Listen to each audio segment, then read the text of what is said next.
Hi everyone, welcome to my cooking blog. ಇವತ್ತು tomato ಕಾಯಿಂದ ಒಂದು ಸಾಂಬಾರ್ ರೆಸಿಪಿಯನ್ನು ಯಾವ ರೀತಿ ಮಾಡೋದಂತ ನೋಡೋಣ ಬನ್ನಿ. ಇದು ಅನ್ನಕ್ಕಿಂತ ತುಂಬ ಚೆನ್ನಾಗಾಗುತ್ತೆ. ಮಧ್ಯಾಹ್ನ ಲಂಚಿಗೆ ಮಾಡ್ಕೊಳ್ತೀವಿ ನೋಡಿ, ಆ ಟೈಮಲ್ಲಿ ಮಾಡ್ಕೊಂಡ್ರೆ ಅನ್ನಕ್ಕೂ ಆಗುತ್ತೆ, ಹಾಗೆ ಮುದ್ದೆಗೂ ಸಹ ಆಗುತ್ತೆ.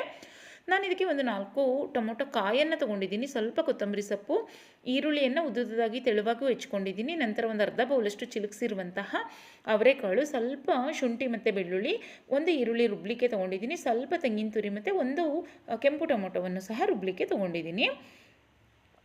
ಇದನ್ನು ಮಾಡಲಿಕ್ಕೆ ಫಸ್ಟು ಒಂದು ಮಿಕ್ಸಿ ಜಾರ್ಗೆ ಒಂದು 4ರಿಂದ 5 ಸ್ಪೂನಷ್ಟು ತೆಂಗಿನಕಾಯನ್ನು ಹಾಕೋಬೇಕು. ಇದು ಒಂದು 4ರಿಂದ 5 ಜನಕ್ಕೆ ಮಾತ್ರ ಸಾಂಬಾರು ಆಗುತ್ತೆ, ಅಂದರೆ ಒಂದು 4 ಜನಕ್ಕಾಗುತ್ತೆ ಅಷ್ಟೇ ಸಾಂಬಾರು. ಈ ಕ್ವಾಂಟಿಟಿಯಲ್ಲಿ ಹಾಕ್ಕೊಂಡ್ರೆ ಒಂದು 4ರಿಂದ 5 ಸ್ಪೂನಷ್ಟು ತೆಂಗಿನಕಾಯಿ ತುರಿಯನ್ನು ಹಾಕ್ಕೊಳ್ಳಿ. ನಂತರ ಸ್ವಲ್ಪ ಶುಂಠಿ ಬೆಳ್ಳುಳ್ಳಿ, ಒಂದು ಟೊಮೊಟೊ, ನಂತರ ಒಂದು ಈರುಳ್ಳಿ, ಸ್ವಲ್ಪ ಚಕ್ಕೆ ಮತ್ತು ಲವಂಗವನ್ನು ಸೇರಿಸ್ಕೊತಾ ಇದ್ದೀನಿ. ಅದಕ್ಕೆ ಬೇಕಿದ್ರೆ ಒಂದು ಅರ್ಧ ಸ್ಪೂನಷ್ಟು ಹುರ್ಗಡ್ಲೆ ಸೇರಿಸ್ಕೊಂಡ್ರೂ ಸಹ ತುಂಬ ಚೆನ್ನಾಗಾಗುತ್ತೆ.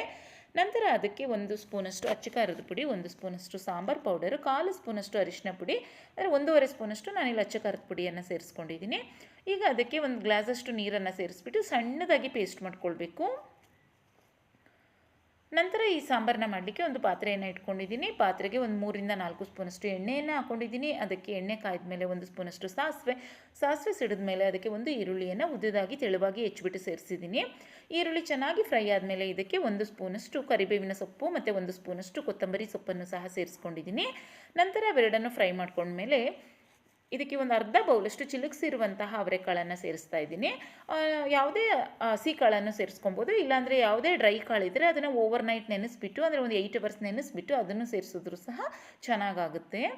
ನಂತರ ನೋಡಿ, ಇಲ್ಲಿ ಟೊಮೊಟೊ ಕಾಯನ್ನು ಈ ರೀತಿಯಾಗಿ ಕಟ್ ಮಾಡ್ಕೊಂಡಿದ್ದೀನಿ. ತುಂಬ ಸಣ್ಣದಾಗಿ ಏನು ಕಟ್ ಮಾಡ್ಕೊಳ್ಳೋದು ಬೇಡ, ಈ ರೀತಿ ಕಟ್ ಮಾಡಿಕೊಂಡ್ರೆ ಸಾಕಾಗುತ್ತೆ. ಚಿಲುಕಿಸಿರುವಂತಹ ಅವರೆಕಾಳು ಫ್ರೈ ಆದಮೇಲೆ ಅದಕ್ಕೆ ಟೊಮೊಟೊವನ್ನು ಹಾಕ್ಬಿಟ್ಟು ಸ್ವಲ್ಪ ಫ್ರೈ ಮಾಡ್ಕೊಳ್ಬೇಕು. ಈಗ ಟೊಮೊಟೊ ಫ್ರೈ ಆದಮೇಲೂ ಅಷ್ಟೇ ನೋಡಿ, ಈಗ ಟೊಮೊಟೊವನ್ನು ಅಷ್ಟೇ ಮೀಡಿಯಮ್ ಟು ಲೋ ಫ್ಲೇಮಲ್ಲಿ ಇಟ್ಕೊಂಡು ಚೆನ್ನಾಗಿ ಫ್ರೈ ಮಾಡ್ಕೊಳ್ಬೇಕು. ಈಗ ಟೊಮೊಟೊ ಫ್ರೈ ಆದಮೇಲೆ ಅದಕ್ಕೆ ಗ್ರೈಂಡರಲ್ಲಿ ರುಬ್ಬಿರುವಂತಹ ಮಸಾಲವನ್ನು ಸೇರಿಸ್ಕೊಬೇಕು. ಮಸಾಲವನ್ನು ಅಷ್ಟೇ ಚೆನ್ನಾಗಿ ಫ್ರೈ ಮಾಡ್ಕೊಳ್ಬೇಕು. ಅದಕ್ಕೆ ನೀರನ್ನು ಸೇರಿಸ್ಬಿಟ್ಟು, ಅಂದರೆ ಸಾಂಬಾರಿಗೆ ಯಾವ ಹದದಲ್ಲಿ ಬೇಕಾಗುತ್ತೆ, ಮುದ್ದೆಗೆ ಎಲ್ಲ ನೋಡಿಕೊಂಡು, ಮುದ್ದೆಗೆ ಒಂದು ಸ್ವಲ್ಪ ತೆಳುವಾಗಿರಬೇಕು, ಅನ್ನಕ್ಕೆ ಸ್ವಲ್ಪ ಗಟ್ಟಿಯಾಗಿರಬೇಕು. ನಾವು ಯಾವುದಕ್ಕೆ ಮಾಡ್ಕೊಳ್ತಾ ಇದ್ದೀವಿ ಅದನ್ನು ನೋಡಿಕೊಂಡು ಅದಕ್ಕೆ ನೀರನ್ನು ಸೇರಿಸ್ಕೊಬೇಕಾಗುತ್ತೆ. ಈಗ ನೋಡಿ, ನೀರನ್ನು ಸೇರಿಸಿದ ಮೇಲೂ ಅಷ್ಟೇ ಅದು ಚೆನ್ನಾಗಿ ಕುದಿ ಬರಬೇಕು. ಅಲ್ಲಿ ತನಕ ಅದನ್ನು ಚೆನ್ನಾಗಿ ಮುಚ್ಚಿಬಿಟ್ಟು ನೋಡಿ, ಮುಚ್ಚಿದ್ರೆ ಬೇಗ ಕುದಿ ಬರುತ್ತೆ ಅಂತ ಅಷ್ಟೇ. ಕುದಿ ಬರೋ ಟೈಮಲ್ಲಿ ಮುಚ್ಚಿರೋದನ್ನ ತೆಗೆದುಬಿಟ್ಟು ಅಂದರೆ ಅದಕ್ಕೆ ಉಪ್ಪನ್ನು ಸಹ ಸೇರಿಸ್ಕೊಬೇಕಾಗುತ್ತೆ. ಇನ್ನೂ ಉಪ್ಪು ಸೇರಿಸಿಲ್ಲ ಅದಕ್ಕೆ. ಈಗ ನೋಡಿ, ಚೆನ್ನಾಗಿ ಕುದಿ ಬರ್ತಿದೆ. ಈ ಟೈಮಲ್ಲಿ ಇದಕ್ಕೆ 1.5 ಸ್ಪೂನಷ್ಟು ನಾನಿಲ್ಲಿ ಉಪ್ಪನ್ನು ಸೇರಿಸ್ಕೊಂಡಿದ್ದೀನಿ. ಉಪ್ಪನ್ನು ಸೇರಿಸಿದ ಮೇಲೂ ಅಷ್ಟೇ ಒಂದು 5 ನಿಮಿಷ ಚೆನ್ನಾಗಿ ಕುದಿಸ್ಕೋಬೇಕು. ಅದು ಸುತ್ತ ಎಣ್ಣೆ ಬಿಡುತ್ತೆ ನೋಡಿ, ಅಲ್ಲಿ ತನಕ ಅದನ್ನು ಚೆನ್ನಾಗಿ ಕುದಿಸ್ಕೊಬೇಕಾಗುತ್ತೆ. ನೋಡಿ, ಈಗ ಚೆನ್ನಾಗಿ ಒಂದು 5ರಿಂದ 10 ನಿಮಿಷ ಕುದಿಸ್ಕೊಂಡ್ರೆ ಅದು ನಾವೇನು ಕಾಳನ್ನು ಚಿಲುಕಿಸಿರುವಂತಹ ಕಾಳು ಹಾಕಿದ್ದೀವಿ ನೋಡಿ, ಅದು ಸ್ವಲ್ಪ ಬೆಂದಿರಬೇಕು. ಅದನ್ನು ಮುರಿದು ನೋಡಿದ್ರೆ ಗೊತ್ತಾಗುತ್ತೆ ನಮಗೆ, ಅಲ್ಲಿ ಮುಟ್ಬಿಟ್ಟು ಸಾಫ್ಟಾಗಿ ಕ್ರಷ್ ಆಗಿಬಿಡುತ್ತೆ. ಹಾಗೆಯೇ ನಾವು ಪ್ರೆಸ್ ಮಾಡಿದ್ರೆ ಅದನ್ನು ಅಲ್ಲಿ ತನಕ ಚೆನ್ನಾಗಿ ಕುಕ್ ಮಾಡ್ಕೋಬೇಕಾಗುತ್ತೆ. ರುಚಿಗೆ ತಕ್ಕಷ್ಟು ಉಪ್ಪನ್ನು ಸಹ ನೋಡಿಬಿಟ್ಟು ಉಪ್ಪನ್ನು ಸಹ ಕೊನೆಯಲ್ಲಿ ನಾವು ಸೇರಿಸ್ಕೊಬೋದು. ನೋಡಿ, ಈಗ ಕಾಳನ್ನು ಪ್ರೆಸ್ ಮಾಡಿ ನೋಡಿದಾಗ ಫುಲ್ ಸಾಫ್ಟಾಗಿ ಅದು ಕಟ್ಟಾಗುತ್ತೆ. ಇನ್ನೂ ಒಂದು 5 ನಿಮಿಷ ಬೇಯಿಸ್ಕೊಬೇಕು. ಅದು ಸಾಫ್ಟಾಗಿ ಕಟ್ಟಾಗ್ತಾ ಇಲ್ಲ ನೋಡಿ. ನಾನು ಇನ್ನೂ ಒಂದು 5 ನಿಮಿಷ ಹಾಗೆ ಕುದಿಲಿಕ್ಕೆ ಬಿಡ್ತೀನಿ. ನೋಡಿ, ಈಗ ಪರ್ಫೆಕ್ಟಾಗಿ ರೆಡಿಯಾಗಿದೆ. ಇದು ಮಧ್ಯಾಹ್ನಕ್ಕೆ ಲಂಚ್ಗೆ ತುಂಬ ಚೆನ್ನಾಗಾಗುತ್ತೆ, ರೈಸಿಗಂತೂ ತುಂಬ ಚೆನ್ನಾಗಾಗುತ್ತೆ, ಮುದ್ದೆಗೂ ಸಹ ಆಗುತ್ತೆ.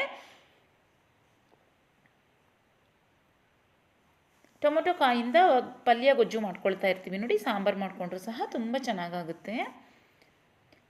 ರೆಸಿಪಿ ಇಷ್ಟ ಆದರೆ ನೀವು ಸಹ ಟ್ರೈ ಮಾಡಿ, ಹಾಗೆ ಬೇರೆಯವ್ರಿಗೂ ಸಹ ಶೇರ್ ಮಾಡಿ, ಹಾಗೆ ಚಾನಲ್ನ ಸಬ್ಸ್ಕ್ರೈಬ್ ಮಾಡ್ಕೊಳ್ಳಿ. Thanks for watching. ಬಾಯ್.